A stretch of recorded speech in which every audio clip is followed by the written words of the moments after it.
He'll just send me. Sent the 4 MB file. Right, because if it's above 25 megabytes, it'll be the link.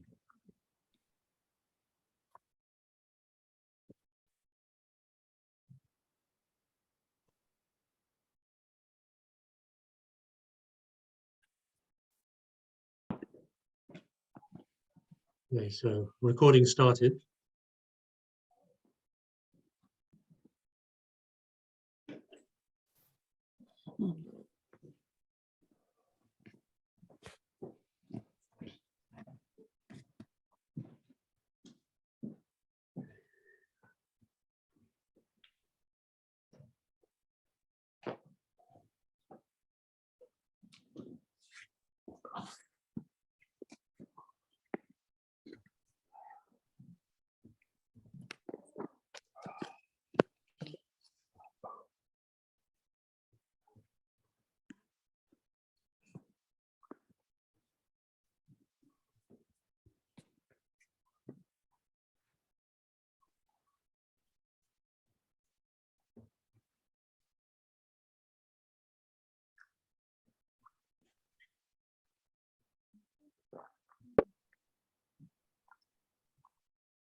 So Catherine, should we go ahead and start? Oh, yes, please do. Oh, okay.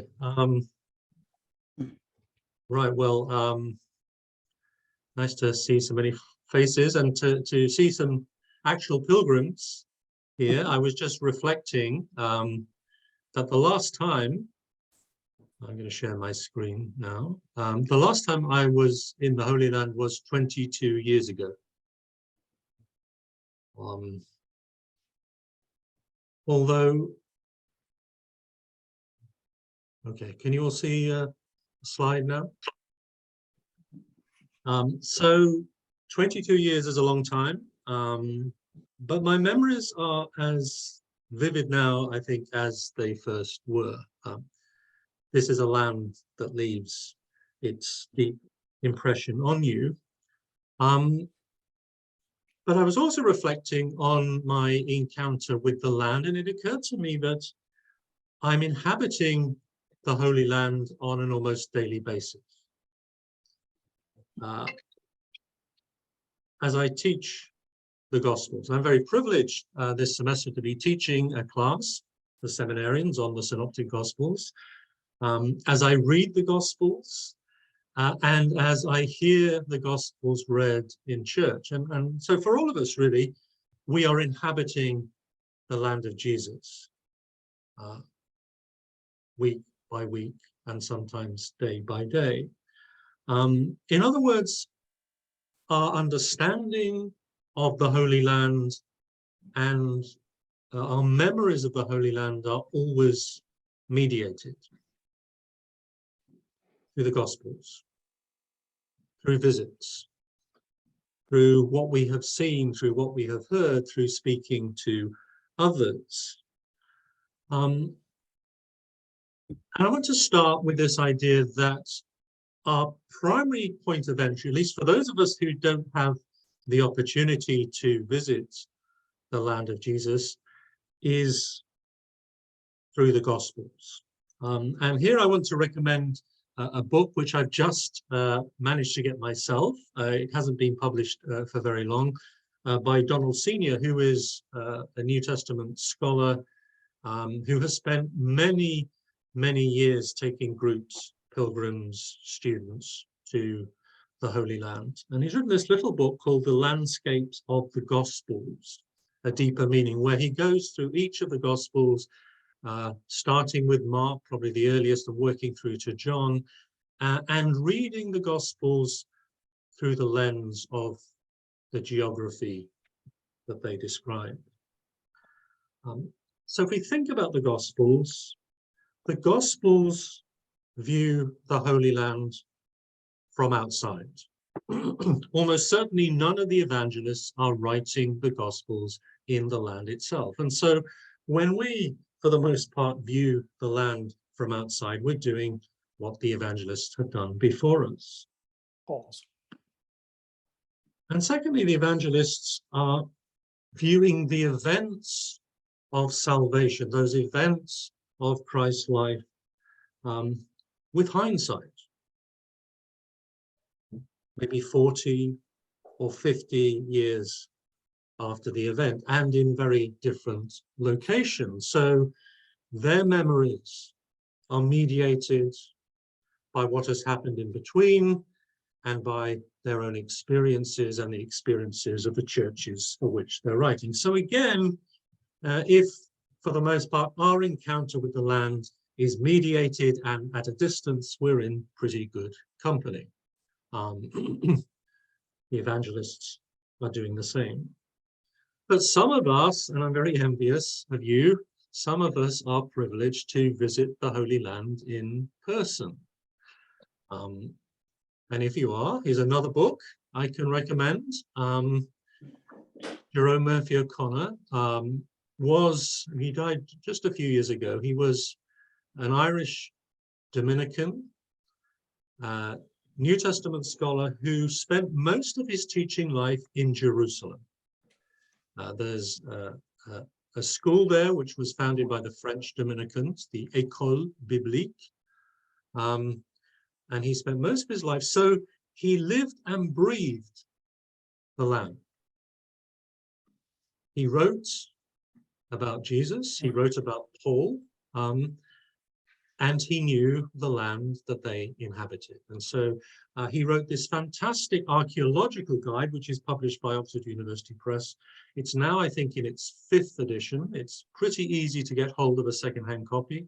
You don't need to spend a great deal of money to get it. But if you're going to the Holy Land and you want something else, either to prepare you or to read when you get back, particularly related to the history and the archaeology, then Murphy O'Connor's book will be particularly useful for you.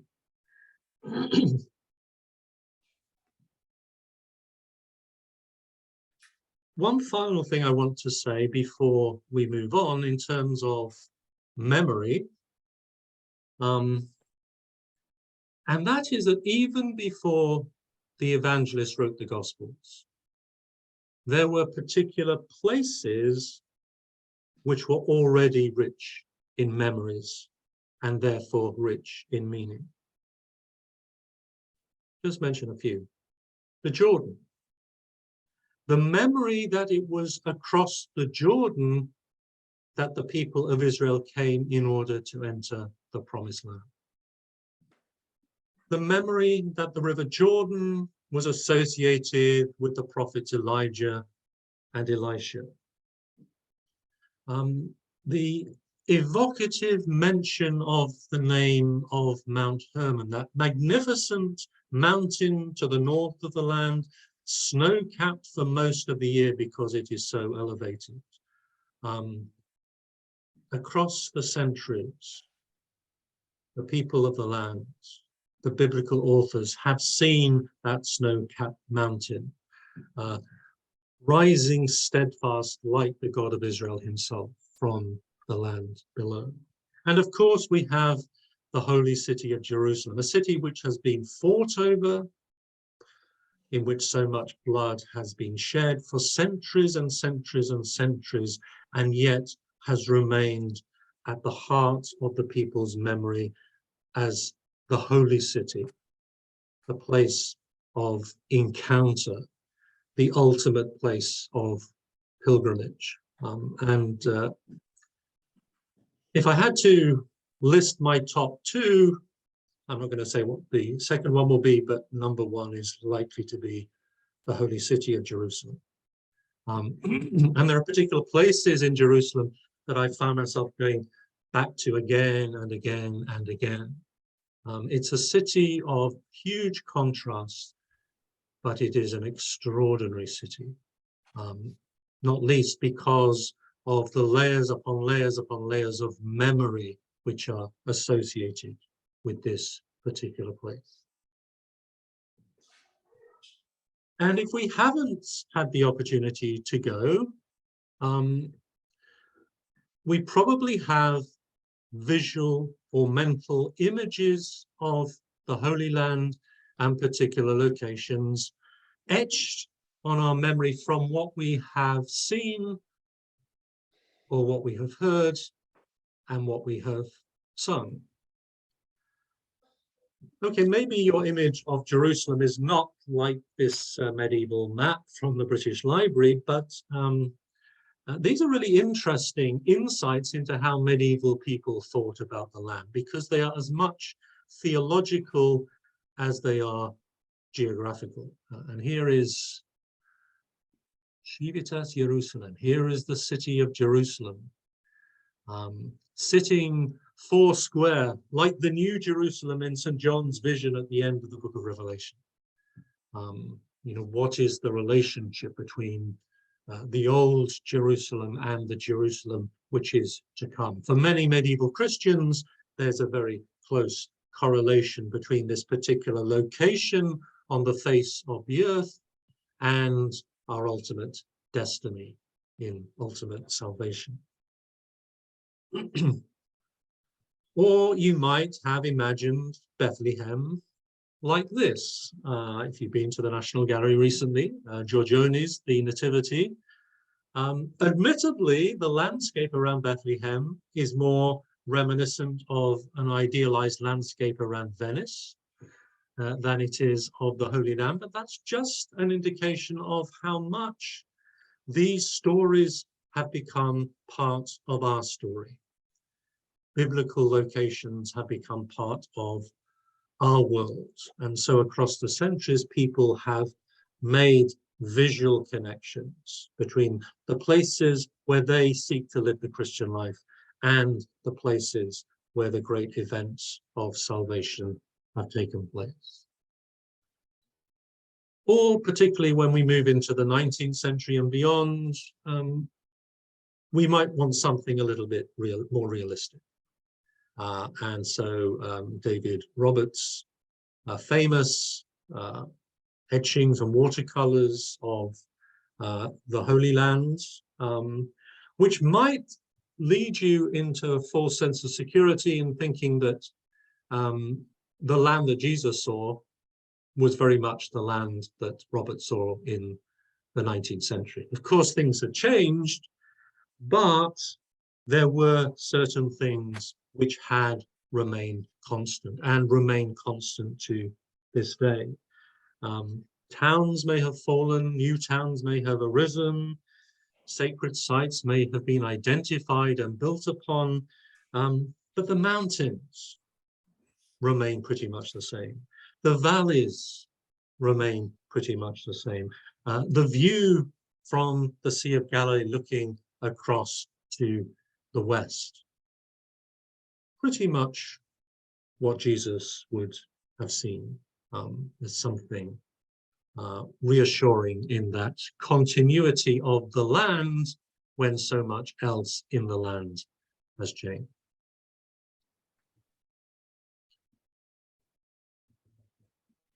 Or we might have particular associations of places from what we've sung.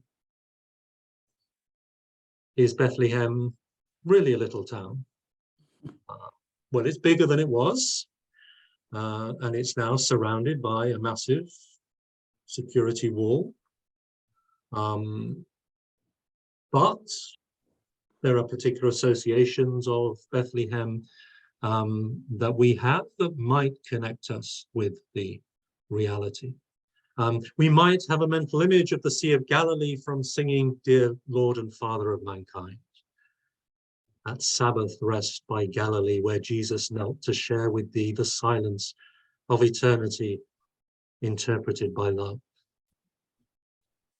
Or we might recall how certain places have become profound symbols for our salvation.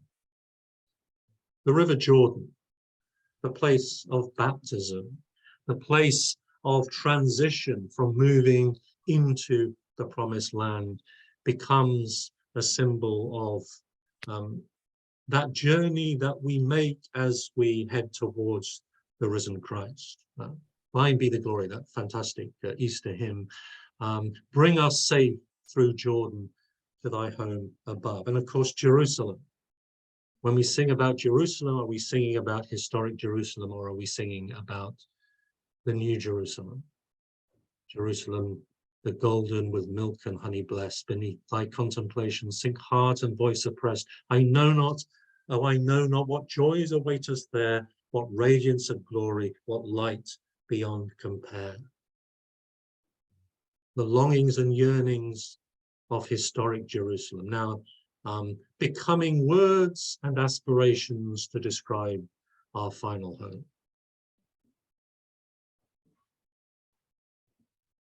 So that was a rather longer introduction than I thought it was going to be. So now I want briefly to say where we're going to be going over the next 4 weeks. And I thought it would be useful and hope you'll find it helpful, and hopefully it'll spark some thoughts and questions, or you might want to know a little bit more about certain parts of the land we're discussing. But today I thought we could let's think about the big picture, just to get our bearings. Some of you may know the land very well, others may be a little unsure as to where Galilee is in relation to Jerusalem. So I thought that would be a helpful way with images to get our bearings. And then I basically want to follow through over the following 3 weeks, the life of Jesus. So next week, starting with really places of preparation. So Bethlehem, the place where, according to Matthew and Luke, the birth place. Nazareth, that crucial place of upbringing, that formative place. The place of home, although later it'll be a place which will reject Jesus. And then the wilderness, the Jordan and the wilderness, where Jesus goes to be baptized by John, and then he goes further out into the Judean desert to prepare for what is ahead. Then 2 weeks' time to think about the Galilee, where, according to Matthew, Mark, and Luke, the bulk of Jesus's ministry took place. And centered not around Nazareth, where he was brought up, but around small towns and villages on the coast of the Sea of Galilee, particularly Capernaum and other smaller places like Magdala, Chorazin, Bethsaida. And then the climax is following Jesus and his disciples up to the holy city of Jerusalem, the city for Passover, the pilgrim city, but also the city of the Passion and the city of resurrection. Okay. So that's where we're going.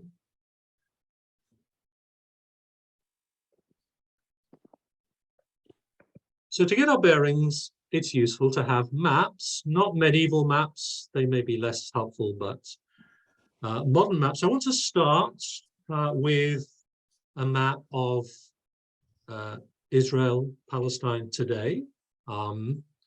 So we can see that it's bordered to the north by Lebanon and Syria, and then on the east by the Kingdom of Jordan. The western edge borders the Mediterranean, what the Bible calls the Great Sea, and then to further south to the west and southwest we have Egypt. Some of the places you'll be visiting will be in the West Bank.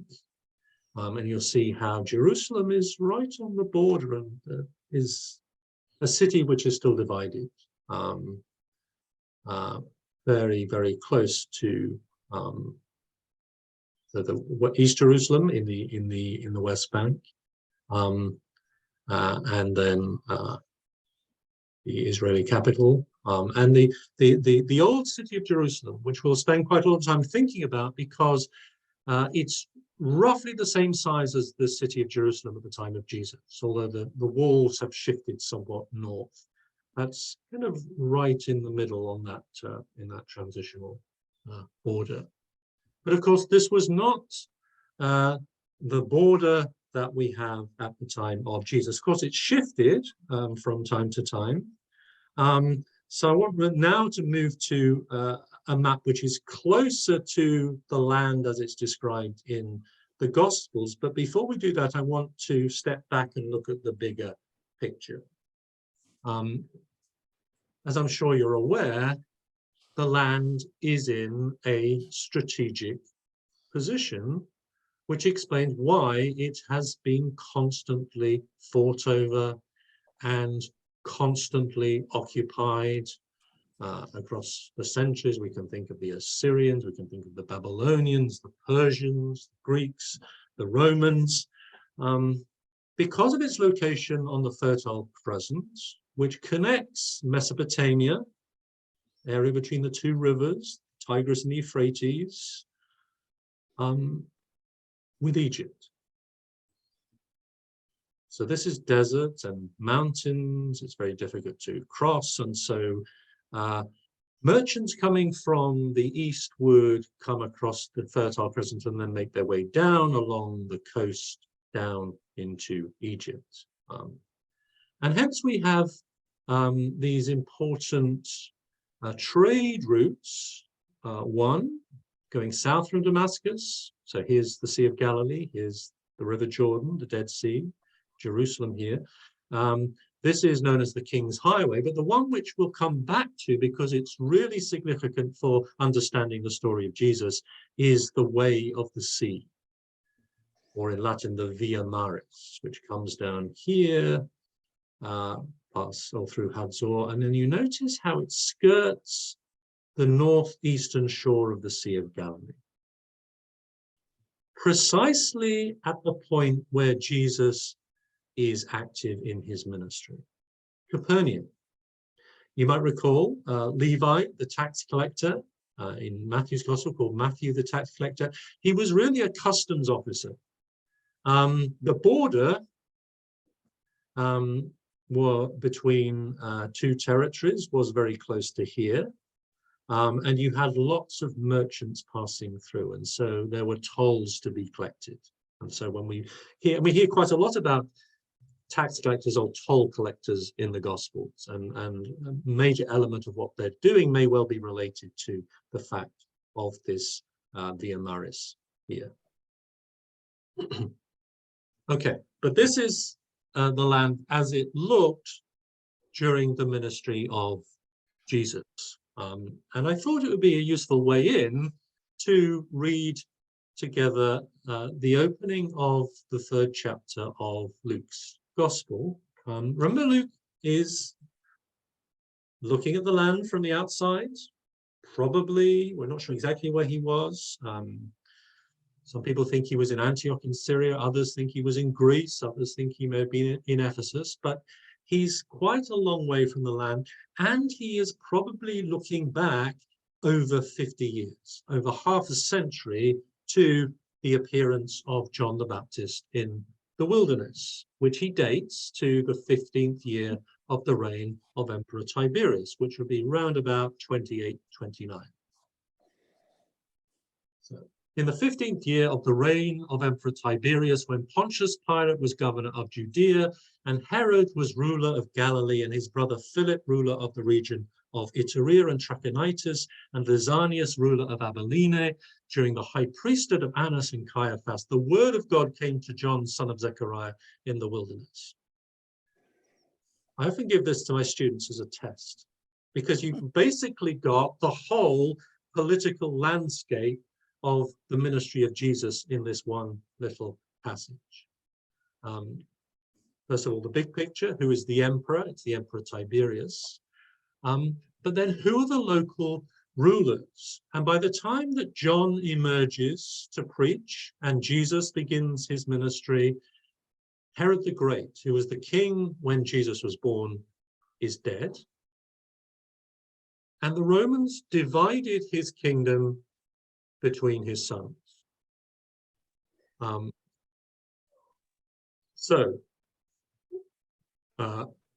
There were three sons who were given parts of the land. One was called Archelaus, who was given this area here, Judea and Samaria. Judea, where Jerusalem is, Samaria, where the Samaritans lived. He was so unpopular that the Romans deposed him after 10 years. And so from the year 6, this area was directly under Roman control, which is why when Jesus is arrested in Jerusalem, he appears before Pontius Pilate. The other territories were divided amongst Herod's remaining sons. So Herod is Herod Antipas, who was ruler not only of Galilee, where Jesus's ministry is focused, but also this area here known as Perea, on the eastern shore of the Jordan River and skirting the eastern side of the Dead Sea, which is where John the Baptist was when he was arrested. It's Herod again who has John arrested. And then up here, this area, which were actually 3 areas, Iturea, Trachonitis, and Batanea. I was always told, if you're unsure how to pronounce biblical names, say them with confidence. I have no idea whether I'm pronouncing them correctly, but I just say it with confidence and people are happy. So this area was governed by Herod Philip, who seems to have been quite a successful ruler. And therefore Caesarea Philippi was a city that he constructed or reconstructed in honor of the emperor, Caesar. But to distinguish it from other cities in honor of the emperor, Caesareas, he added his own name to it, somewhat modestly. So it's Caesarea Philippi, Caesarea of Philip, not to be confused with this Caesarea on the coast, which was Caesarea Maritima, which had been constructed by his father Herod the Great. And it's actually where Pontius Pilate resided rather than living in Jerusalem. And then we hear about Lysanias, who is not one of Herod's sons, who is ruling this area here around Damascus and Abila, the area known as Abilene. Those are kind of potted political history as background to coming back to understanding what's happening in the Gospel.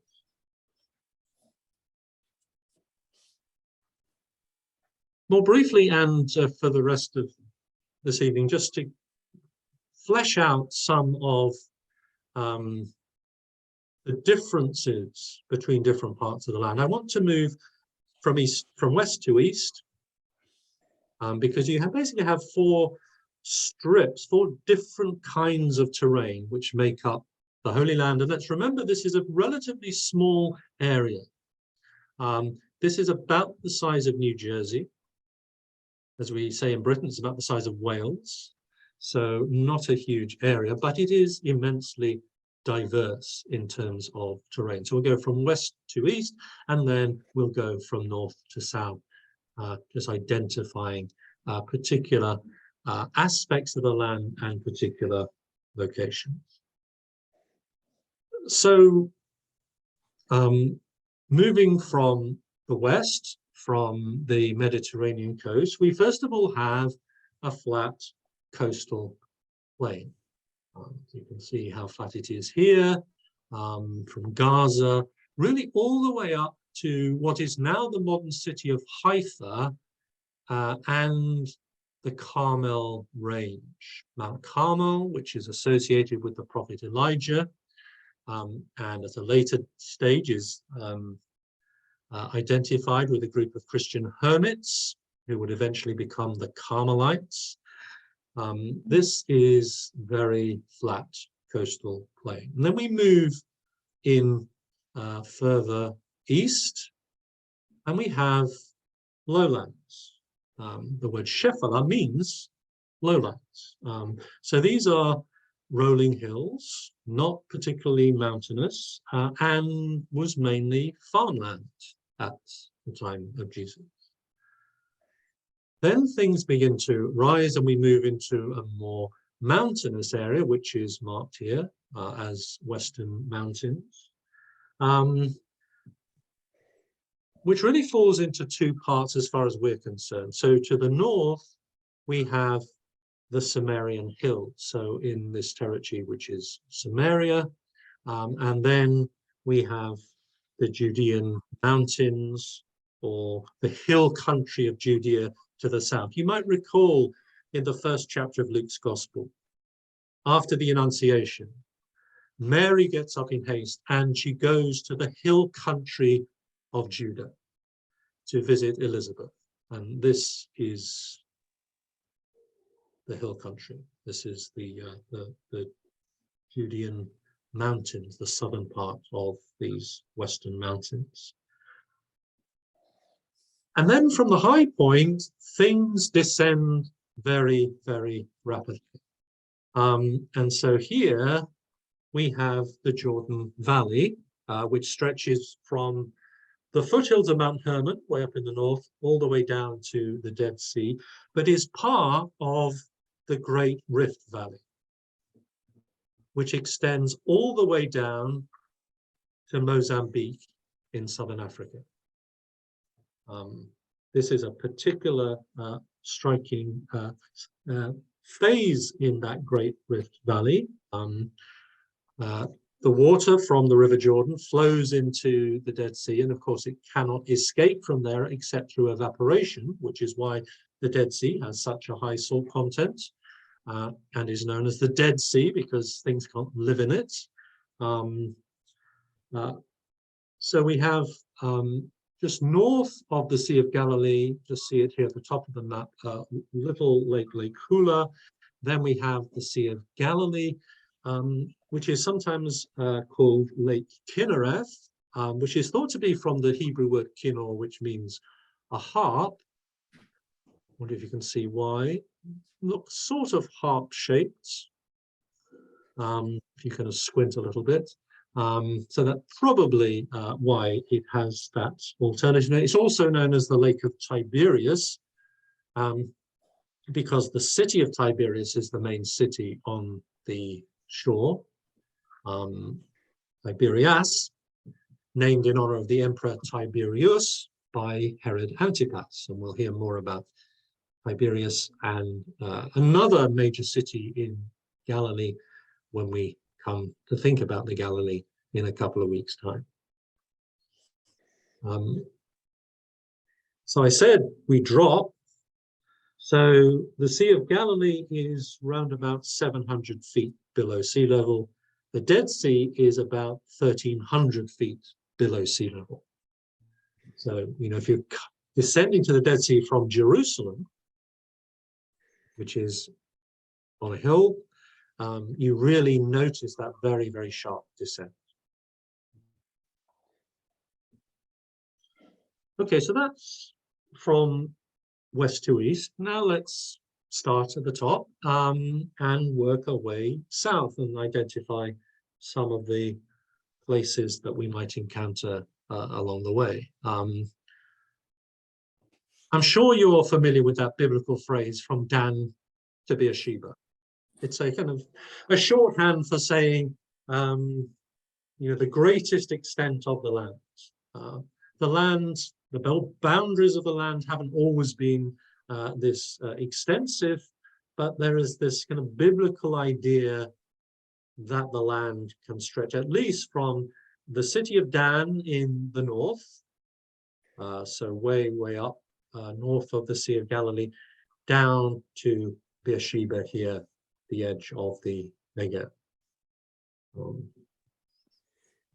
So here's just one quotation from the first book of Kings about Solomon's rule. It's, you know, really telling us how exemplary, how glorious Solomon's reign was. During Solomon's lifetime, Judah and Israel lived in safety from Dan even to Beersheba, all of them under their vines and fig trees. What better place to be than under your vine and fig tree, not only enjoying the fruits, but also enjoying the shade that those places provide.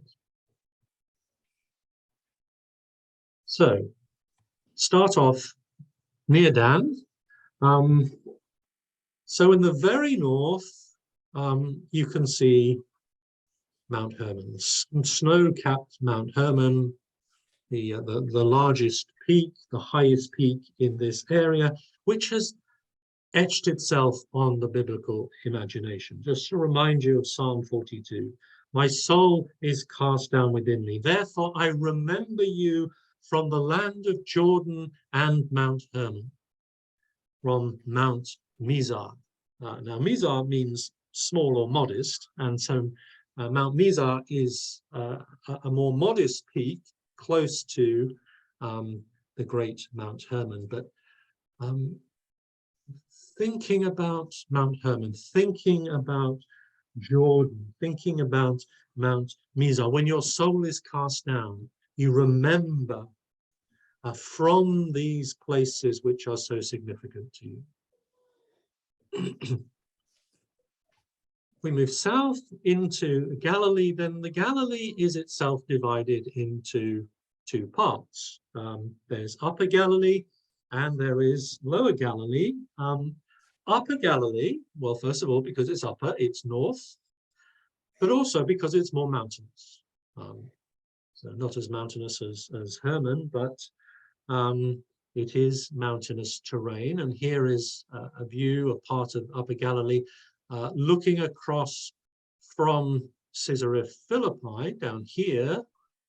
So we're looking southwest, so we're heading towards the coast over there. You get some sense of this being hilly and mountainous in places. And then we move down to the Galilee, which is associated more particularly with the ministry of Jesus. So here's Mount Tabor, which is in the middle of this vast plain, which is known as the Plains of Esdraelon or the Jezreel Valley, which extends across Lower Galilee as far as the seacoast to the Carmel Range. It's very flat and it's very arable. There's lots of agriculture here.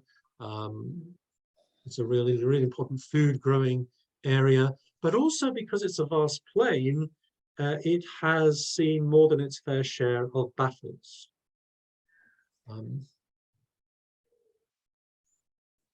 At the other end of this vast plain, there's a pass, a narrow pass close to the biblical city of Megiddo, which is probably the etymology of that legendary place, Armageddon, or Har-Mageddon, the mountain of Megiddo, as the mythical site of the last battle, because so many battles have been carried out in this plain, so much so that Napoleon is supposed to have said when he saw this plain, there is no greater battlefield in the world than this one. Yes. I don't think you need to cook me ravioli, Okay. but Okay. I just was sick. Oh, I threw up a lot. Okay. okay. So I think we can hear someone, if you want to make sure you're muted, and then we can have some time for question, comments in a moment. So the other image I want to show you of the Lower Galilee is closer to the Sea of Galilee, so which is pretty unspoiled. And there was an attempt, I think, to create a Jesus theme park on the shores of the Sea of Galilee. I hope it didn't come to anything. But down here we have Magdala, This is the plain of Gennesaret. Oops, not too far. We have Capernaum up here. So this is very much the center of Jesus's activity in the Synoptic Gospels, particularly. Moving south from Galilee, we have Samaria, which is largely mountainous because of these western mountains. The place, of course, where the Samaritans, who the Samaritans were depends very much on who you ask. Who we are depends very much on who you ask. The Samaritans claim to be the descendants of the northern tribes, the tribes of Ephraim and Manasseh. And therefore, you know, they have the greatest claim to be the preservers of the traditions of the Israelites and the tradition of Moses. They have their own version of the Pentateuch. But when the Judeans came back from exile in Babylon and started rebuilding the temple in Jerusalem, they excluded the Samaritans because the Judeans claimed that the Samaritans were actually the descendants of intermarriage between northern tribes and peoples who were populated in the land by the Assyrians when they invaded the northern kingdom. So you can see that being played out in the Gospels. Remember the story of the woman at the well in John's Gospel? She is surprised that Jesus speaks with her. And then we have a little marginal comment: for Jews do not associate with Samaritans. Both sides thought of the others as less than authentic descendants of the people of Israel.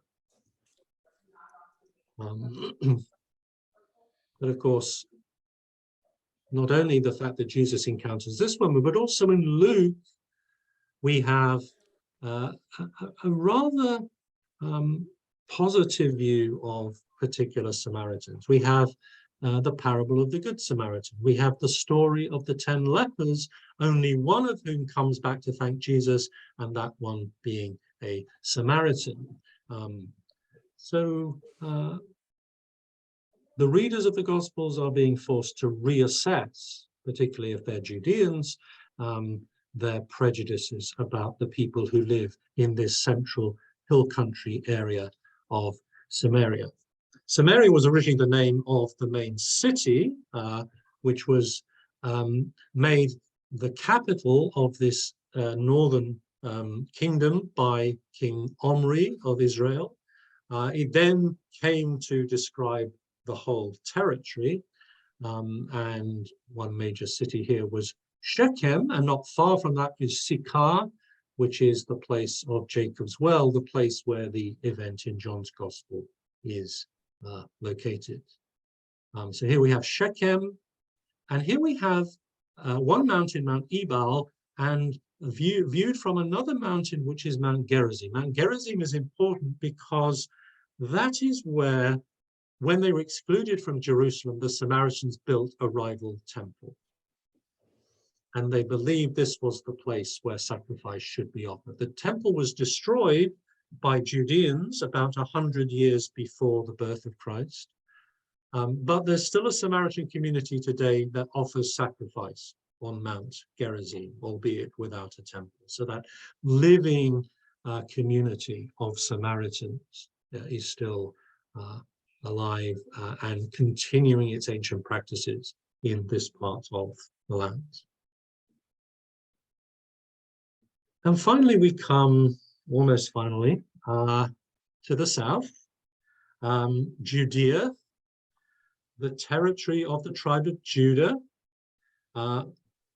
which at the time of Jesus, although his ministry is largely focused in the north, Jerusalem is the center of things. It's the holy city, it's the location of the temple, and therefore not only a location of pilgrimage, but the only place where sacrifice should be offered. Close to Jerusalem. Round about 6 miles to the south is the little town of Bethlehem, which we'll come back to next time. And about 20 miles to the south, we have the city of Hebron. Traditional location of the tombs of the patriarchs and the matriarchs. So Abraham and Sarah, Isaac and Rebekah, Jacob and Leah. Rachel is not there because Rachel is believed to have been buried near Bethlehem, where she died in childbirth. That beautiful tragic story that we read about in the book of Genesis.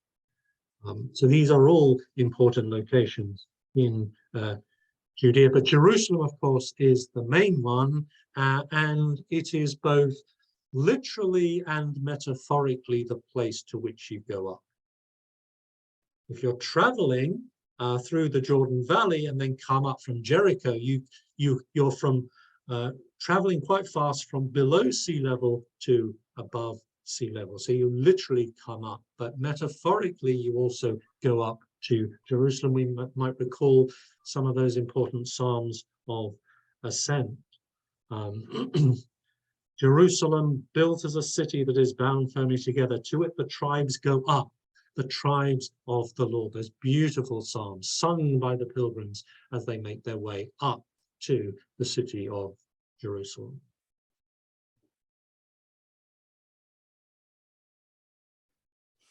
And really, finally, we have the Judean desert. So if you move east from Jerusalem, and you start descending very rapidly, we have desert or wilderness, a place of seclusion, a place of retreat, and a place of danger, not only because there's limited food and drink, but also because there are wild animals. It is a dangerous place to be. East of Jerusalem, close to the ancient city of Jericho and surrounding the Dead Sea. So it's a place of retreat. Herod had a palace down here at Masada, which would become the place of the Zealots' last stand against the Romans. A group of Jews, probably Essenes, settled down by the Dead Sea at a place now called Qumran, where the Dead Sea Scrolls were discovered, in response to their reading of the prophecy of Isaiah. A voice cries, "Prepare in the wilderness the way of the Lord." And they thought the last days were coming, and so they literally went into the wilderness in order to prepare the way of the Lord. And of course, John the Baptist preaches out in the wilderness of Judea, and Jesus, after his baptism, goes out further into the wilderness for 40 days in order to prepare for his public ministry. So these are significant places, close to civilization, and yet are removed.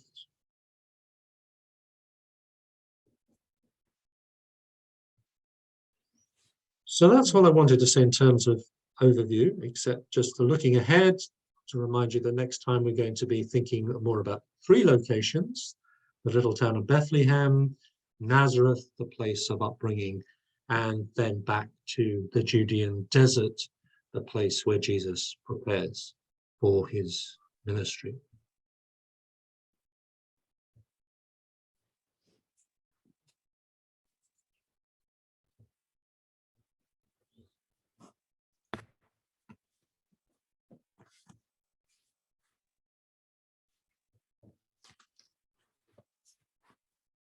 So I don't know if anyone wants to. Thank you, Ian.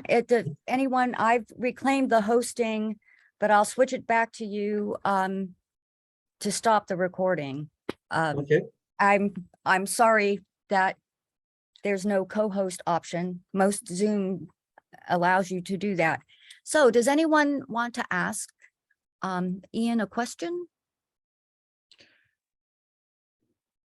Is there a reason why Jesus spent most of his time around the Sea of Galilee? Yeah, that's a really great question. And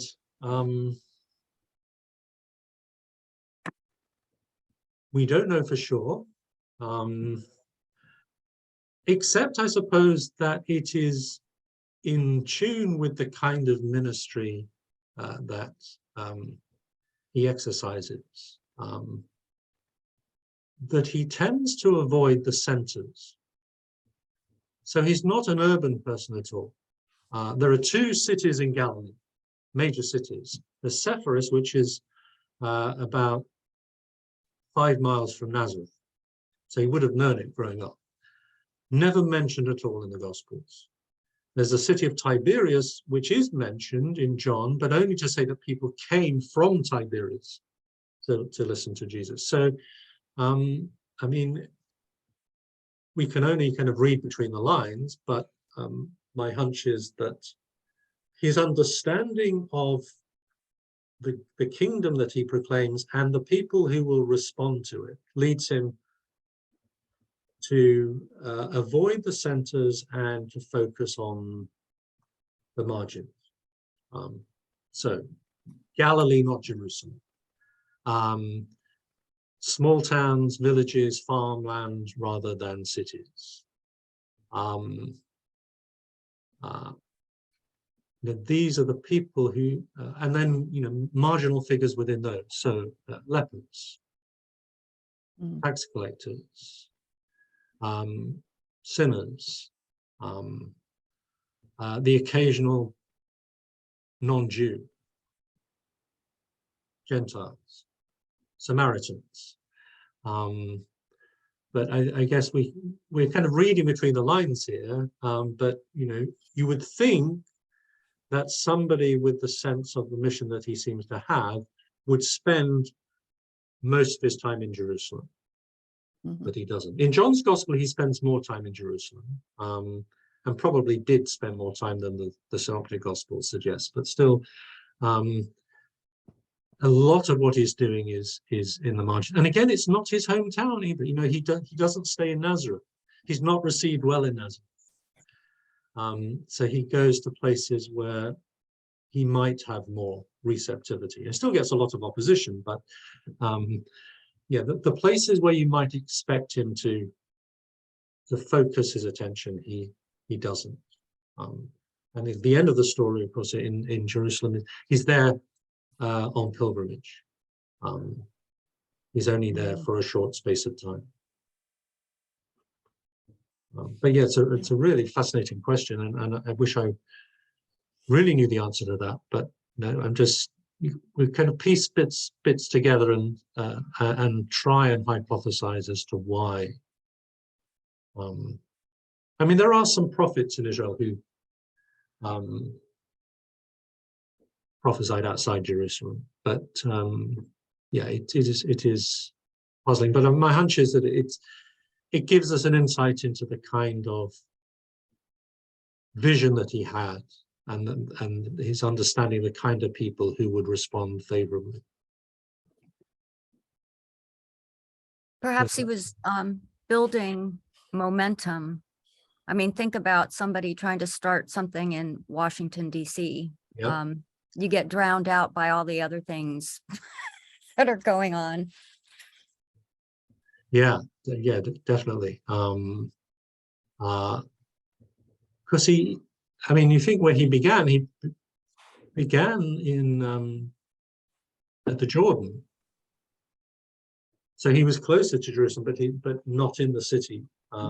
Yeah, this connection with John the Baptist is really interesting, because that seems to be the catalyst for his ministry, and yet in many ways he's quite unlike John, which might explain that episode later in the Gospels, in Matthew and in Luke, where John's in prison. He sends disciples to Jesus. Are you the one who is to come? As if he's having some doubt that Jesus is the person, because as their ministries pan out, Jesus is actually quite unlike John. Yeah. So you may be right. So he encounters John, and then he goes back home to try and sort things out, and then he doesn't have a good reception in his hometown, so then he goes east to the sea, and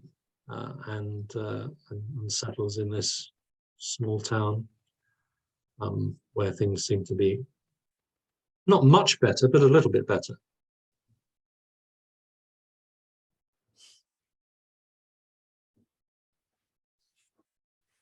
Are there places that I missed that you would have liked to have heard about, those of you who are going on the pilgrimage?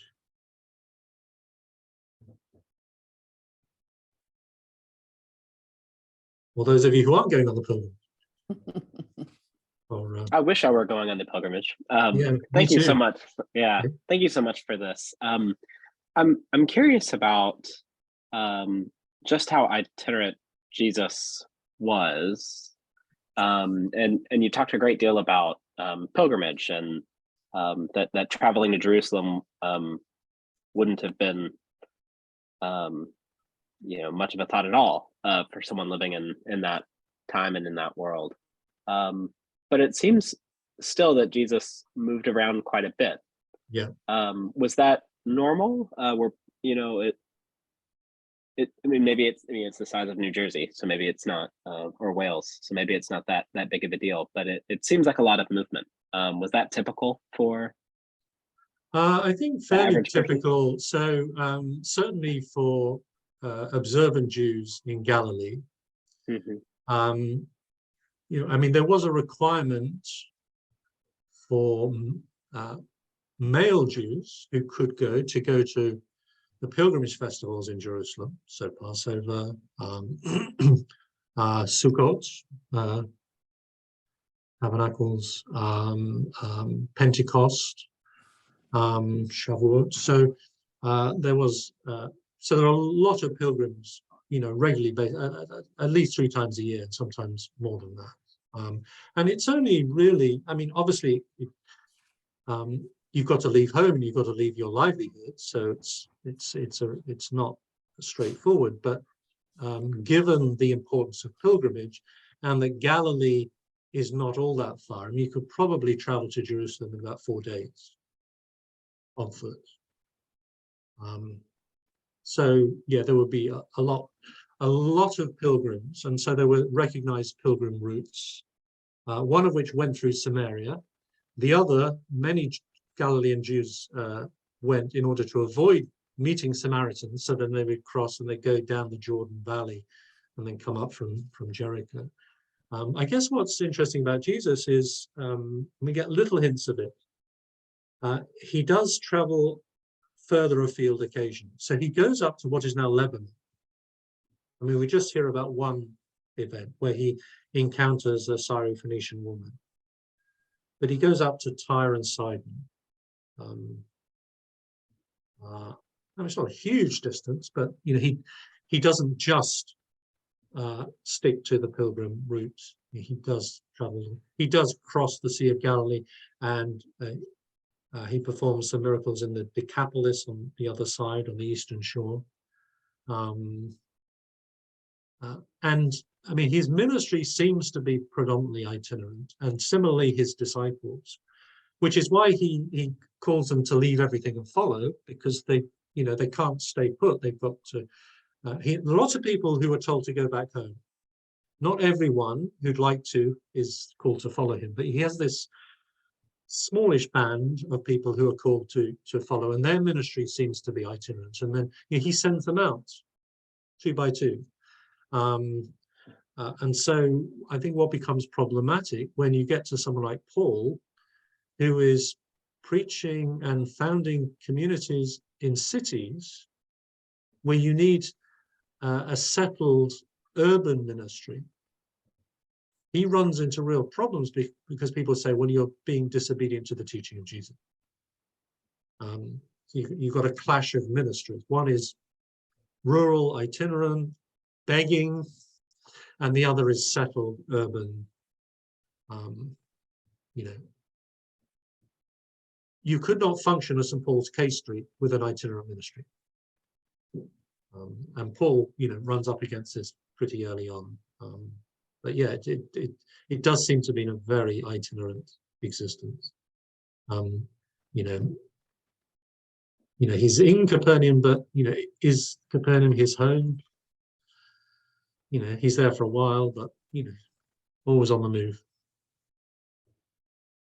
Thank you.